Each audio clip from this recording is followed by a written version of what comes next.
All right, so the next segment.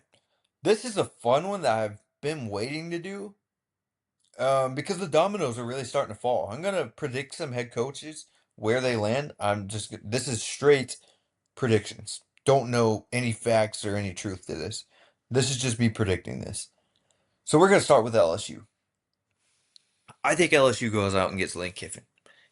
I think yeah, it's the boring answer. I think that's what's going to happen. It seems like LSU has a lead here, and I think that they're seemingly running away with the job at this point. I think that I would almost be shocked if Kiffin doesn't land at LSU at this point. I do think that Florida's still in play, and I do think that Ole Miss is still in play, but I just don't think you could turn down an LSU job unless he really values those Florida ties that he has, like family Florida ties.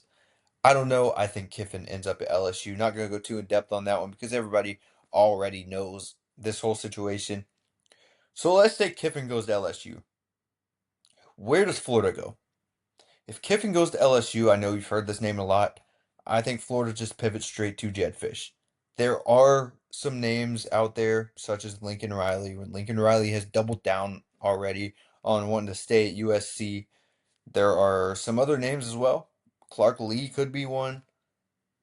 You know, I think if Florida doesn't land Kiffin, they'll pivot to Jedd Fisch. He's done a good job at Washington. He's alumni at Florida as well, so I think that definitely adds to it. And there's always a consideration.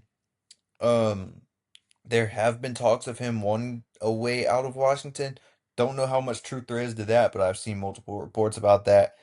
I think there's gonna be mutual interest here in Florida and Jedd Fisch.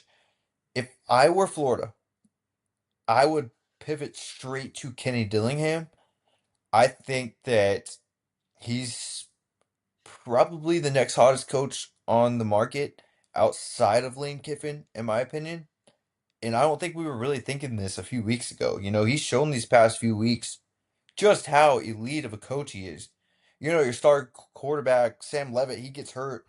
You're still winning games with Jeff Sims under center and big games at that. I think there's obviously more resources and a higher ceiling if he were to go to Florida. And I do think that he would be the next big successful coach at Florida because I think he's that great of a coach. Do I think they'll go that route? Probably not. Would I be shocked if there were some talks? Absolutely not. I think that they have their eyes set on Jedd Fisch or Lincoln Riley as their replacement. I don't think Lincoln Riley leaves USC. I think that's where he wanted to be. Like I said, he's doubled down on it many times. He's not leaving. I think they go Jedd Fisch. So Jedd Fisch to Florida is my prediction. Penn State. This one's interesting because we haven't heard much, and what we have heard, it's kind of been all over the place. So Bob Chesney and the shocker candidate, there is a mystery candidate. They're calling it a mystery candidate out there for Penn State. I think it could be Kalani Sitake. I think that's who it could be. And also, another one is Terry Smith. It's going to be one of those three. It seems at this point it's going to be one of those three. So Bob Chesney seemed to be the runaway favorite for a little bit.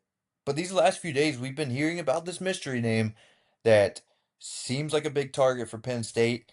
The name is unnamed. Like I said, believe it's Kalani Sitake. Definitely a strange fit, as mentioned by many reports that haven't included the name. So I think it aligns perfectly. He's a heck of a ball coach. I know that. And it'd be a pretty big splash for Penn State, I would have to say. I don't know how much there is truth wise to this, but it's definitely intriguing.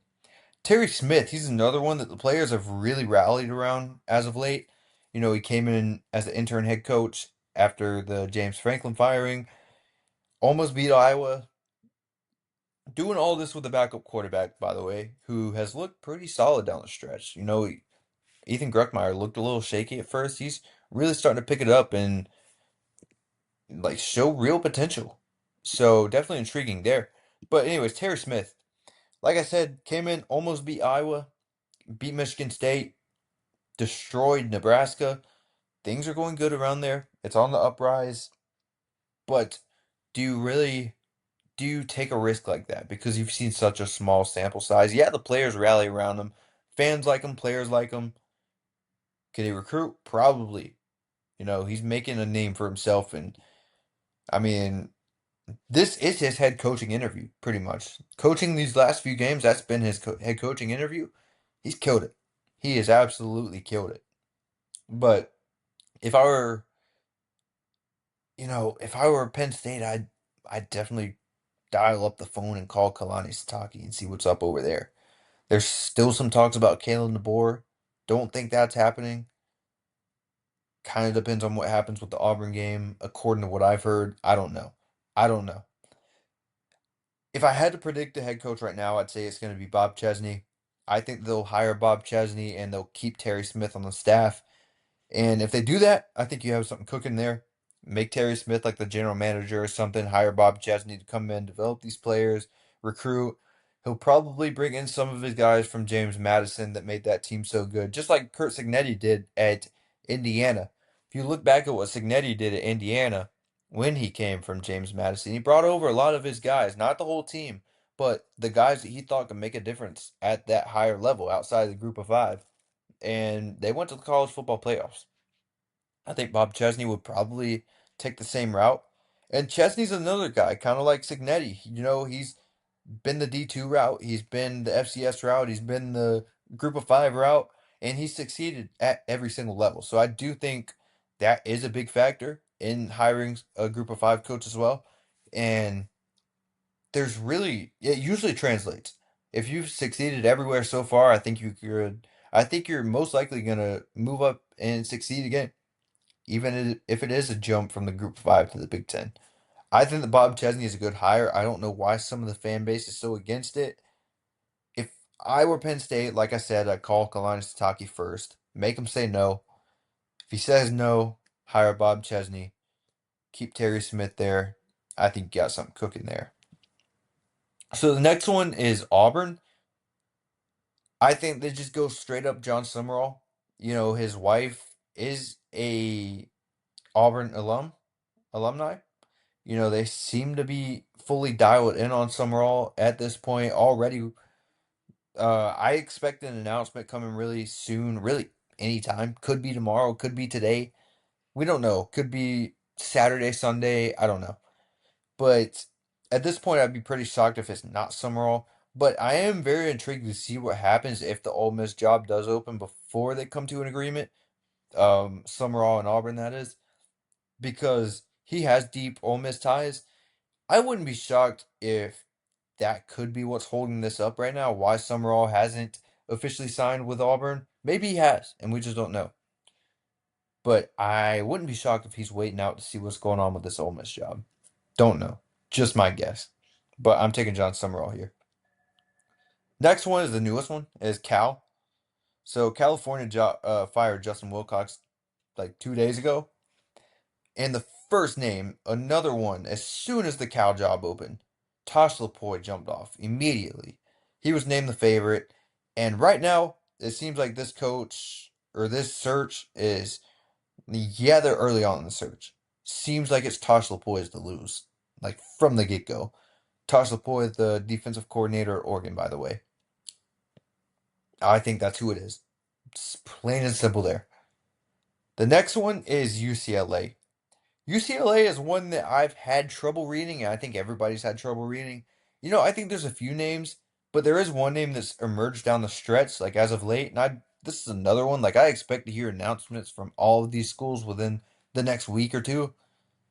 The name that has emerged lately is Sean Lewis from San Diego State. He's done pretty good. He's done a pretty good job there. The offensive production hasn't been up to par as of what you would want, but I think they'll give Tommy Rees some looks. The offensive coordinator for the Browns.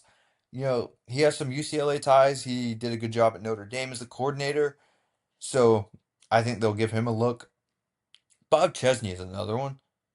If he doesn't land the Penn State job, I think he could very well end up at UCLA. He's been tied to this UCLA job, and I think it'd be a good move for UCLA. Would it be a good job for Chesney? I don't know. It's kind of tough to read if UCLA really is that good of a job.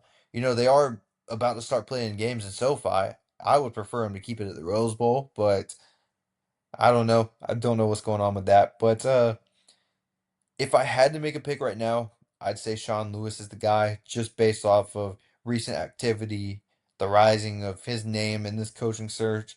But truthfully, I have no idea what route they go. I don't know who was even on their board realistically. I don't know. This one's very weird. So I'm just gonna do those schools now. I will have another one coming out with some lower tier schools, so, or not really lower tier schools. I left Oregon State off this list because that's another one. I have no read on it. I have zero read on that. Colin Klein has been mentioned there. I don't know. I don't know. I do think Colin Klein will get a job in this coaching search now as well. I think that North Texas could be that. I think Colin Klein. I wouldn't be shocked if he landed at North Texas, currently with Texas A&M. But anyway, that'll do it for this episode for this head coaching search. I hope everybody has a good Thanksgiving because it is Thanksgiving Day. If you made it to the end, happy Thanksgiving. Um, but yeah, I think we're just gonna wrap it up there. Everybody have a good Thanksgiving and make sure to eat as much as you can because we only get this day one time a year. So yeah, everybody have a good one.